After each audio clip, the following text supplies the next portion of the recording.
56 इंची छाती में भरी गई हवा पंक्चर हो चुकी है। भारत घिर चुका है। चीन, नेपाल और भूटान के बाद अब ईरान ने भी भारत को एक जोरदार झटका दे दिया है, जिससे यह साफ हो जाता है कि मोदी सरकार की फॉरेन पॉलिसीज पूरी तरह से फेल हैं, क्योंकि एक के बाद एक तमाम पड़ोसी मुल्क भारत से मुंह मोड़ते जा रहे हैं। ईरान और चीन के बीच एक बहुत एम्बिशियस डील हुई है, जिस पर पूरी दुनिया की नजर है। दोनों देशों के बीच इस समझौते के बाद चाबहार रेल प्रोजेक्ट से ईरान ने भारत को निकालकर अलग कर दिया है। मोदी पाकिस्तान को अलग थलग करना चाहते थे, पर खुद ही अलग कर दिए गए हैं और भारत ने वेस्टर्न एशिया में स्ट्रैटेजिक एंड डिप्लोमेटिक तौर से कहे जाने वाले एक बहुत ही इंपॉर्टेंट दोस्त मुल्क ईरान को खो दिया है।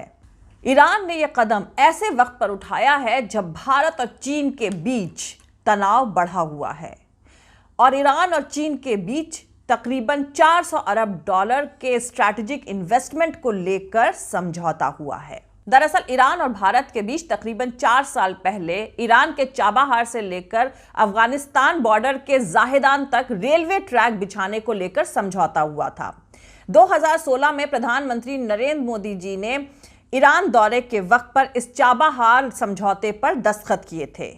इस चाबहार प्रोजेक्ट में तकरीबन 1.6 अरब डॉलर का इन्वेस्टमेंट होना था, लेकिन भारत ने अमेरिका के ईरान पर लगाए गए रेस्ट्रिक्शंस और पाबंदी के डर से इस प्रोजेक्ट पर काम शुरू नहीं किया।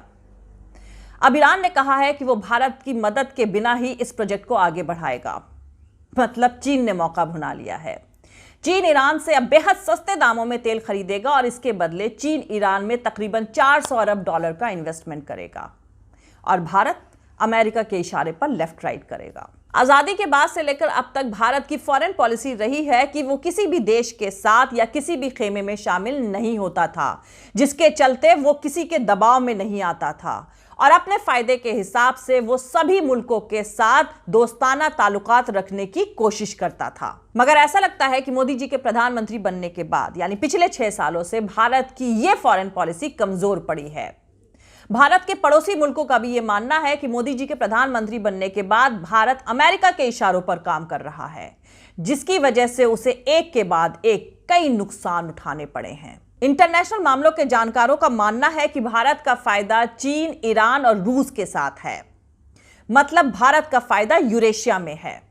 जानकार कहते हैं कि मोदी सरकार को अमेरिका से यह बात क्लियर कर देनी चाहिए कि अमेरिका और चीन की लड़ाई भारत की लड़ाई नहीं है।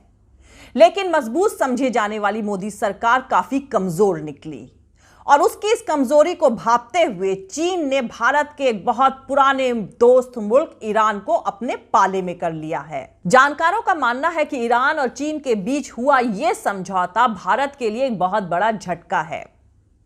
अमेरिका की तरफ से ईरान पर लगाई गई पाबंदियों के बाद से भारत ने ईरान से तेल लेना ऑलमोस्ट बंद कर दिया था, जबकि कुछ साल पहले तक ईरान ही भारत के लिए मेन तेल का सप्लायर हुआ करता था और अब ईरान में चीनी इन्वेस्टमेंट का नुकसान भी भारत को ही उठाना पड़ेगा। भारत को ईरान के चाबहार पोर्ट को डेवलप करना था, क्योंकि भारत के लिए चाबहार पोर्ट बिजनेस और स्ट्रैटेजिक तौर से बहुत इंपॉर्टेंट था। चीन पाकिस्तान के लिए ग्वादर पोर्ट ऑलरेडी बना रहा है। यह ग्वादर पोर्ट चाबहार पोर्ट से तकरीबन 72 किलोमीटर की दूरी पर है। चाबहार पोर्ट से यह लगता था कि भारत की मौजूदगी ईरान में है, लेकिन चीन ने भारत से यह मौका भी छीन लिया है और अब चीन की वहां पर मौजूदगी भारतीय इन्वेस्टमेंट्स के लिए मुश्किलें खड़ा करेगी। ईरान और चीन के बीच हुई इस डील की वजह से ईरान की नजर में भारत की पोजीशन अमेरिका जैसी हो जाएगी। भारत की मुश्किलें बढ़ने वाली हैं, क्योंकि चीन ने ईरान के साथ यह समझौता अमेरिका की तरफ से ईरान पर लगाए गए रेस्ट्रिक्शंस और पाबंदियों को दरकिनार करके करा है। इसलिए इसके दूरगामी असर होने के आसार जताए जा रहे हैं, जिसका बुरा असर भारत पर पड़ सकता है, ऐसा समझा जा रहा है। तो दोस्तों, ईरान ने भारत को क्यों और क्या कहकर इस चाबहार प्रोजेक्ट से अलग किया है और चीन और ईरान के बीच हुई ये डील क्या है और दोनों मुल्कों को इससे क्या फायदा पहुंचेगा।